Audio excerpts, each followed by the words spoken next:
একজন খেলোয়াড়, একটাই প্রশ্ন, মানুষ নাকি এলিয়েন? না হলে ৩৯ বছর বয়সেও কেউ মাঠে এভাবে দৌড়ায়? কেউ বলে এটা ট্যালেন্ট, কেউ বলে জাদু। আবার প্রতিপক্ষ সমর্থকদের ভাষায় মেসি নিশ্চয়ই পৃথিবীর খাবার খায় না। তবে একটা জিনিস শুনলে অনেক আর্জেন্টিনা ভক্ত অবাক হবেন, যে মানুষটা পিৎজা খেতে এত ভালোবাসে সেই মানুষই আজ পিৎজার সামনে দাঁড়িয়ে নিজেকে কষ্ট দেয়। কি আছে মেসির প্রতিদিনের খাবারের তালিকায়? চলুন দেখে নেওয়া যাক।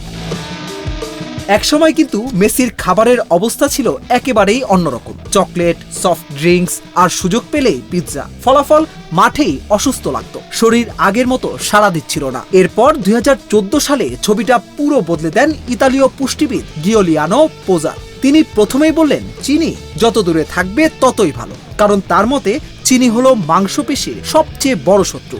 তারপর থেকেই শুরু মেসির নতুন জীবন। এখন সকালে ঘুম থেকে উঠে অনেক সময় মেসির হাতে দেখা যায় এক অদ্ভুত কাপ। অনেকে প্রথম দেখেই ভাবে এটা চা না কফি।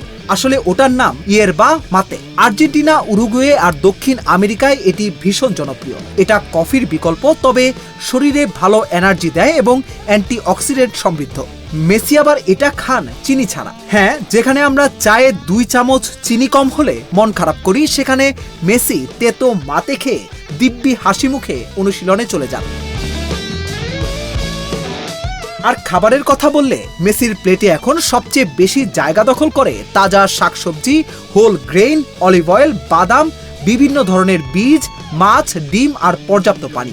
রিফাইন্ড ময়দার বদলে তিনি খান খাঁটি গমের খাবার। মাংসও খান, তবে পরিমিত পরিমাণে, কারণ অতিরিক্ত লাল মাংস হজম করা কঠিন। তবে একটা কথা শুনে হয়তো অনেকেই স্বস্তি পাবেন, মেসি কিন্তু রোবট না, তারও দুর্বলতা আছে। সুযোগ পেলেই পিৎজা খেতে ভালোবাসেন। রোস্টেড চিকেন তার অন্যতম প্রিয় খাবার। আর আর্জেন্টিনার জনপ্রিয় খাবার মিলানেসাও তার পছন্দের তালিকায় আছে। আর ডেজার্ট, সেটাও খান, তবে খুবই সীমিত। চকলেট, আইসক্রিম আর বিখ্যাত দুলসে দে লেচে, এসব তিনি ভালোবাসেন, কিন্তু খুব কম খান। অর্থাৎ মনকে খুশি করেন, কিন্তু শরীরকে ঠকান না।